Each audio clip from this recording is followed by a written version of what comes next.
Boa noite. Saúdo a todos que nos acompanham com a palavra de Jesus, onde ele diz: vinde a mim todos vós que estão cansados e sobrecarregados, e eu vos aliviarei. Tomai sobre vós o meu jugo, e aprendei de mim, porque sou manso e humilde de coração, e achareis descanso para as vossas almas. Jesus nos convida a vir após ele. Jesus nos promete nos dar descanso para a nossa alma. Neste tempo de pandemia, neste tempo onde muitos estão ainda assustados com o ciclone que passou aqui por Santa Catarina, deixando muita destruição, é muito bom ouvir uma palavra como esta, onde Jesus nos convida a vir após ele, porque ele quer nos consolar, ele quer estar conosco, nos fortalecendo para uma nova esperança, para um novo tempo. Um bom culto a você, o qual nós realizamos em nome de Deus, o Pai, o Filho e o Espírito Santo. Amém. Convido ao grupo de música para cantarmos o hino Buscai Primeiro o Reino de Deus. Desde já, agradecemos a equipe que aqui colabora conosco, a Ruth, a Thalita, o Johnny, o Iago e o Andy. Eu sou o pastor Hércules e a pastora Mara irá nos dirigir à pregação. Fique conosco e compartilhe com seus amigos para a honra e glória de Deus, para que a palavra chegue a mais pessoas.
Convido a nos dirigirmos a Deus com uma palavra de oração.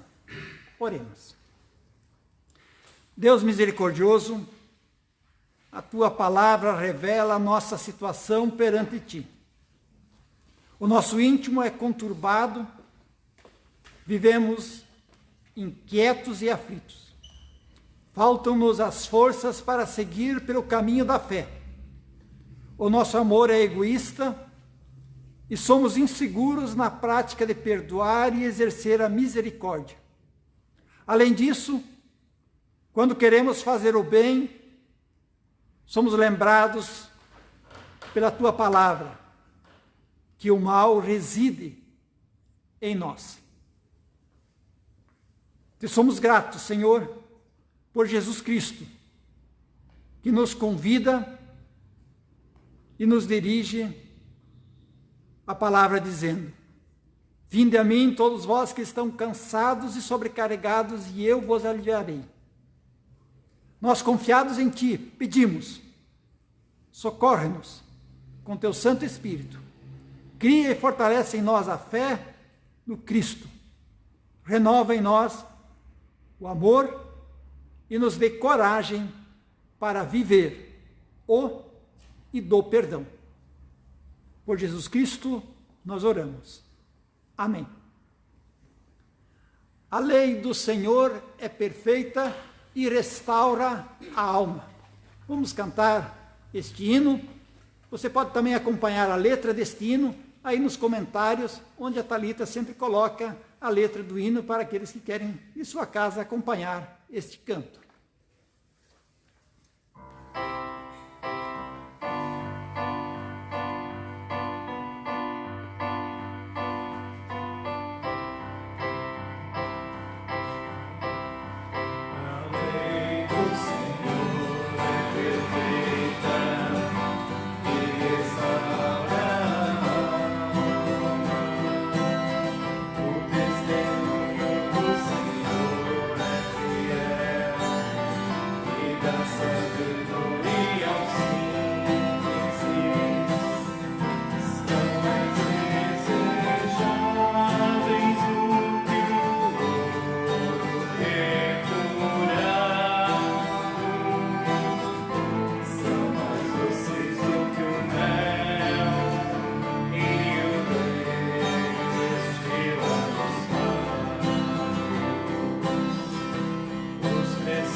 Que a graça de Jesus, aquele que é, que era e que há de voltar, esteja com cada um de vocês. Trago para a pregação dessa noite a leitura da carta de Paulo aos Romanos, o capítulo 7, versículos 15 a 25, o comecinho do versículo 25. Assim diz: porque nem mesmo compreendo o meu próprio modo de agir, pois não faço o que prefiro, e sim o que detesto. Ora, se faço o que não quero, consinto com a lei que é boa. Neste caso, quem faz isto já não sou eu, mas o pecado que habita em mim. Porque eu sei que em mim, isto é, na minha carne, não habita bem nenhum, pois o querer o bem está em mim, não porém o efetuá-lo. Porque não faço o bem que prefiro, mas o mal que não quero, esse faço. Mas se eu faço o que não quero, já não sou eu quem faz, e sim o pecado que habita em mim. Então, ao querer fazer o bem, encontro a lei de que o mal reside em mim. Porque no tocante ao homem interior tenho prazer na lei de Deus. Mas vejo nos meus membros outra lei que, guerreando contra a lei da minha mente, me faz prisioneiro da lei do pecado que está nos meus membros. Desventurado homem que sou, quem me livrará do corpo desta morte? Graças a Deus por Jesus Cristo, o nosso Senhor. Queridos ouvintes, querida comunidade, esse texto trabalha conosco a pergunta: quem somos nós? Quem somos nós? Quem é o ser humano? Uma coisa é a imagem que nós temos de nós. Todos vocês que assistem nesse momento culto, que acompanham, vocês têm uma conta no Facebook. E ali existe um espaço para a gente colocar uma foto de perfil e uma foto de capa. E cada um de nós, pelo menos eu sou assim, eu acho que vocês também são, a gente escolhe normalmente a melhor foto, a melhor imagem que a gente tem para colocar lá. E hoje, com toda a tecnologia das câmeras, a gente até pode melhorar a nossa imagem, pode fazer lá uma Photoshop, dar uma caprichada, tirar alguns defeitinhos lá que a gente não gosta. Na questão da imagem, a gente pode sempre melhorar. Existem programas para isso, nós podemos caprichar, nós podemos apresentar uma boa imagem a respeito de nós. Esse texto vem falar de uma outra coisa, que nós não podemos mudar. É algo que está lá dentro de nós. E isso já responde, em certa medida, quem nós somos perante Deus. Esse texto ele vem dizer como Deus nos enxerga e Ele vê o nosso interior. E o texto vai dizer nada menos, nada mais do que nós somos pessoas pecadoras. Pessoas pecadoras. E aí talvez a gente pense assim, mas que coisa mais fora de moda? Pecado, pessoa pecadora, isso ainda se fala hoje em dia? A Bíblia, no centro dela, o Novo Testamento, vai dizer que a pessoa que não reconhece-se como uma pessoa pecadora, ela na verdade não é uma pessoa cristã. O primeiro efeito que a fé cristã causa em nós é o reconhecimento de que nós somos pessoas pecadoras, como o apóstolo Paulo diz aqui. E pecador não é no sentido assim de que a gente faz esse erro, aquele erro, ou a gente está em contato com a sociedade corrupta e por isso nós nos tornamos pecadores. Não, é um pecado herdado. Todos nós conhecemos a história de Adão e Eva, o início do livro de Gênesis, né? É algo herdado que já nasce conosco. Assim como o Antigo Testamento diz, eu nasci na iniquidade e em pecado me concebeu minha mãe.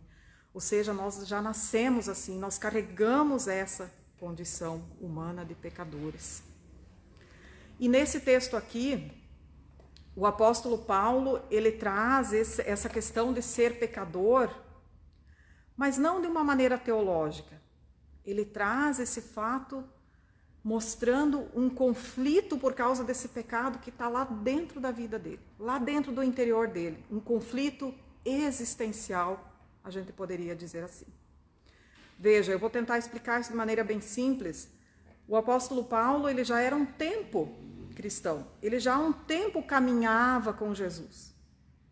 E quem sabe lá no começo, como ele vem de uma tradição onde o perfeccionismo era muito exaltado, a religião judaica exaltava naquele momento da vida de Paulo uma perfeição, uma santidade. Paulo pensava talvez que quanto mais tempo ele fosse cristão, quanto mais ele se exercitasse na fé cristã, mais santo ele se tornaria.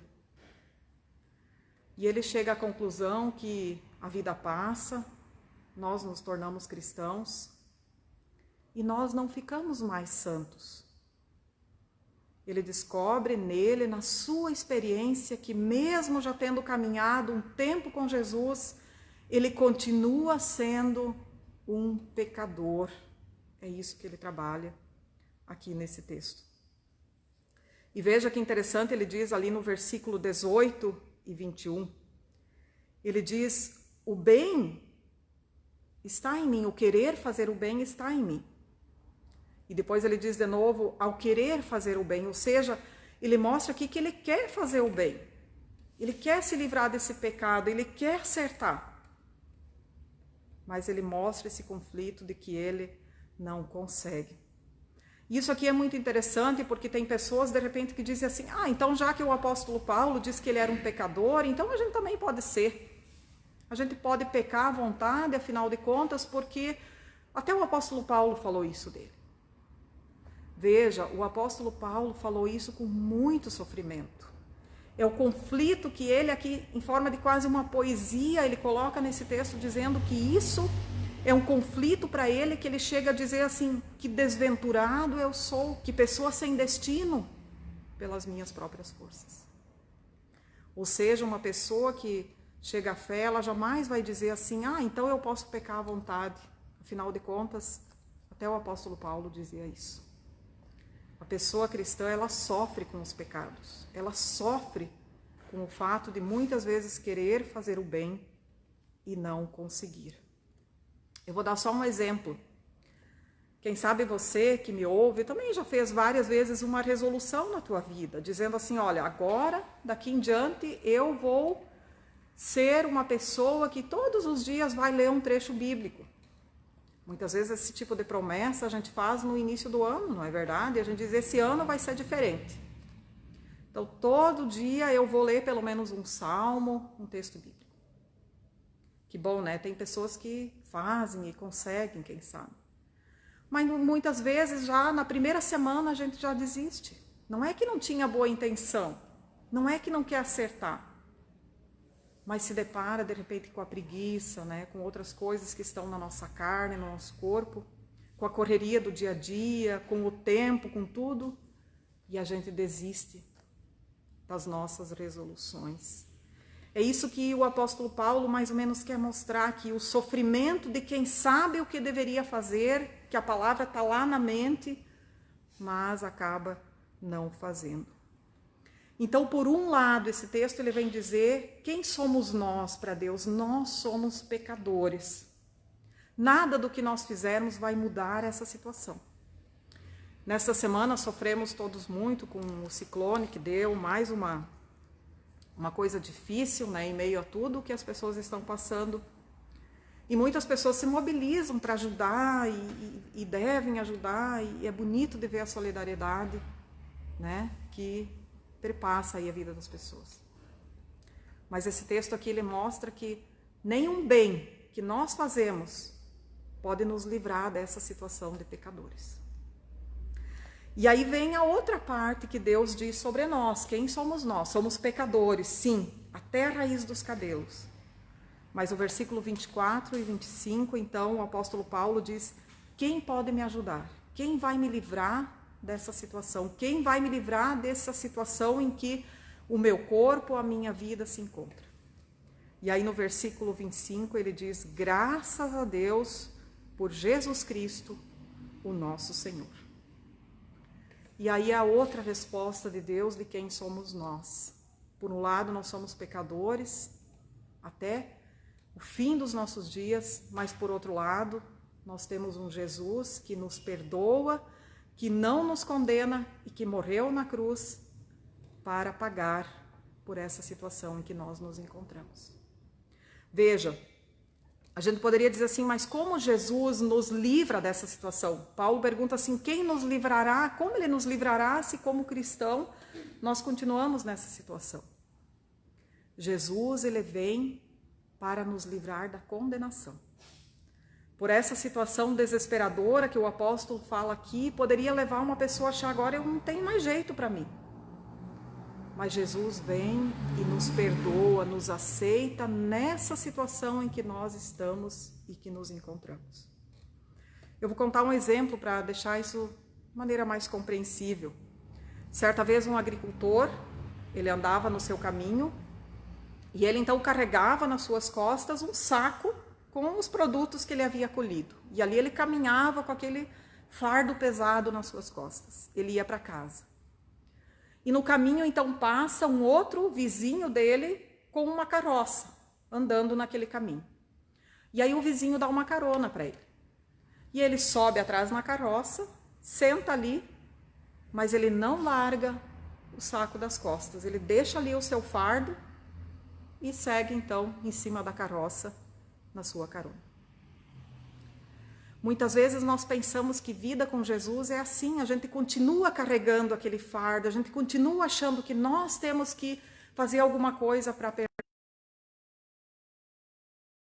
Jesus diz: larguem o fardo de vocês. É isso que nós ouvimos hoje na saudação. Depositem sobre mim, sobre o meu colo, o fardo do pecado de vocês, e vocês acharão descanso para as vossas almas. Jesus nos aceita assim como nós somos. Para Ele nós não precisamos fazer uma Photoshop, nós não precisamos melhorar nossa imagem. Ele nos conhece no mais íntimo. E por isso Ele morreu na cruz, porque nós podemos dizer como o apóstolo Paulo: em mim não habita bem nenhum. Assim Ele nos aceita. E aí a gente poderia então perguntar, mas o que muda então? O que muda então na fé cristã? Nada muda. Se nós continuamos sendo pecadores, nós sabemos que Jesus nos perdoa, morreu na cruz por nós, carrega o nosso fardo do pecado, mas agora o que muda? O que muda na nossa vida? Muda o fato de, justificados por Jesus, saber que nós fomos perdoados, porém nós podemos agora arriscar. Veja, por exemplo, a profissão da medicina. Os médicos agora estão correndo um grande perigo, né? Porque eles estão na linha de frente dessa pandemia que nós vivemos. Enfermeiros, médicos, enfim. Quando uma pessoa começa a estudar medicina, digamos, ela de repente se pergunta assim, mas será que eu devo fazer isso? Porque nem todas as vidas eu vou conseguir salvar. Quantas vidas, quem sabe, vão morrer nas minhas mãos? Se a pessoa é uma pessoa perfeccionista ou ela acha que ela tem que carregar esse fardo sozinha, ela não vai entrar nessa profissão. Mas se ela confia em Jesus, ela sabe que Jesus perdoa os seus fracassos, que Jesus carrega o seu fardo, ela vai assumir uma profissão mesmo assim. Ela vai arriscar amar, ela vai arriscar ajudar as pessoas. Como Francisco de Assis, vale lembrar a história dele. Francisco de Assis, havia muitos leprosos na sua época, todos tinham medo de pegar a doença. E Francisco de Assis arriscou, ele foi lá ajudar aquelas pessoas doentes sem medo, porque na força de Jesus ele queria arriscar, ele sabia ser perdoado, ele sabia ser aceito no amor de Deus. Eu encerro com uma historinha que nós contamos nessa semana num áudio. No sábado, o pastor Hércules contou, que nos ajuda a entender essa questão do que Jesus muda na nossa vida. Certa vez, numa família, o fogão entupiu. E aí eles chamaram, então, um limpador de fogão. E esse limpador de fogão, então, foi lá para fazer a limpeza e desentupir o fogão. E quando ele abriu aquele fogão, lá estava toda aquela sujeira do fogão. E aí alguém da família disse assim, só não repare a sujeira. E aí o limpador de fogão parou o seu serviço e disse assim, por que vocês me chamaram, afinal? Vocês não me chamaram porque o fogão estava sujo? Se estivesse limpo, eu não precisaria vir. Assim é Jesus conosco. Ele veio porque nós precisamos ser limpos. Ele veio porque nós precisamos dele.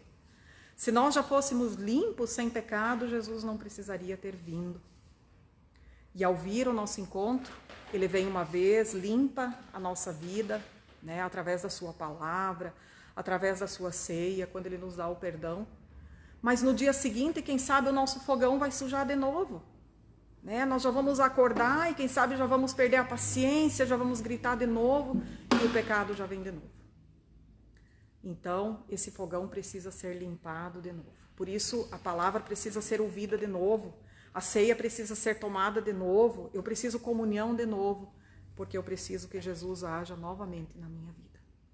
Amigo ouvinte, simultaneamente justo e pecador. É isso que nós somos aos olhos de Deus. Pecadores por causa de nós e justificados pelo sangue de Jesus. Que você possa experimentar alegria nisso. Amém.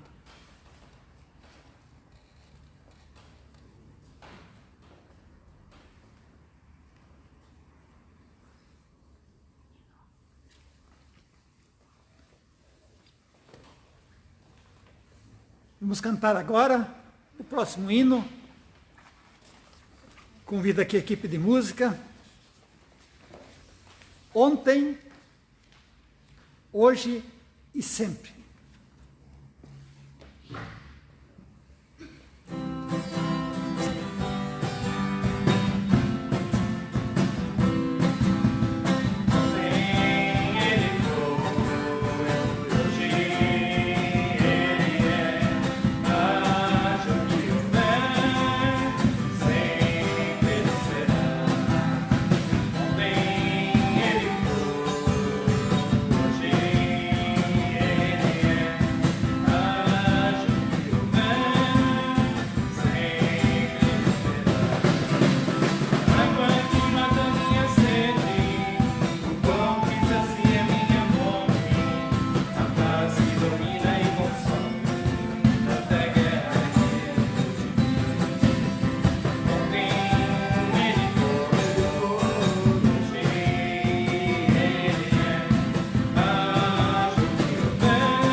Convido a nos dirigirmos a Deus em oração de intercessão.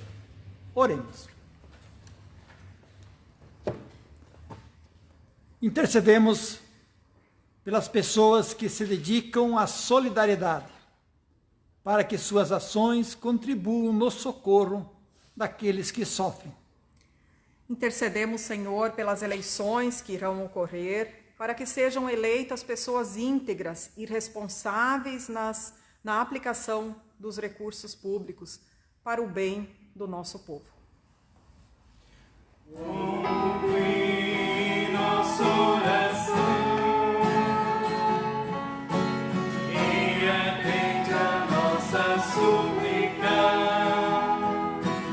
Ouve nossa oração e atende a nossa súplica. Intercedemos pela educação pública de qualidade, que os brasileiros possam exigir cada vez mais os seus direitos constitucionais. Intercedemos, Senhor, pelos trabalhadores da justiça em nosso país, para que possam julgar com sobriedade e promover cada vez mais acesso às pessoas que sofrem injustiça. Ouve nossa oração e atende a nossa súplica. Ouve nossa oração e atende a nossa súplica. Intercedemos pelas pessoas doentes, para que não lhes falte o devido auxílio nestes tempos de pandemia. Especialmente pedimos pela vida e saúde do casal Maria do Carmo e Alfredo Labes. Intercedemos, Senhor, de maneira especial pelas vítimas do ciclone, para que possam ser socorridas nas suas necessidades e aflições. Juntos oramos a oração que agrada a Deus, que Jesus nos ensinou. Pai nosso que estás no céu, santificado seja o teu nome. Venha o teu reino, seja feita a tua vontade, assim na terra como no céu. O pão nosso de cada dia nos dá hoje, e perdoa-nos as nossas dívidas, assim como nós também perdoamos aos nossos devedores. E não nos deixes cair em tentação, mas livra-nos do mal. Pois teu é o reino, o poder e a glória para sempre. Amém. Em resposta à palavra que nós ouvimos, é costume da comunidade cristã, desde os primórdios, levantar uma oferta de ação de graça. E também nós, hoje, queremos levantar a nossa oferta de ação de graça. Está sendo compartilhado aí nos comentários a conta da paróquia aqui, Bom Pastor Garcia. Se você quer manifestar a tua ação de graça, fazendo uma doação para a comunidade, hoje a oferta se destina aqui para a comunidade e nós vamos usar esses recursos para restaurar os estragos causados aqui nas dependências da comunidade devido ao ciclone. Também nós tivemos algum prejuízo, sabemos que muitas pessoas tiveram e a gente agradece por cada um que também trouxer a sua oferta na secretaria ou contribuir através da conta bancária aí anunciada. Muito obrigado e que Deus abençoe a todos. Convido agora a receberem a bênção de Deus. Que o Senhor te abençoe e te guarde. Que o Senhor faça brilhar o seu rosto sobre ti e tenha misericórdia de ti. Que o Senhor sobre ti levante a sua face e te dê a paz. Amém. Convidamos para o próximo culto, no domingo que vem, às 9 horas da manhã. Fiquem com o último hino, Conosco Fica Fiel Jesus. Acompanhem esse hino que a nossa equipe irá trazer.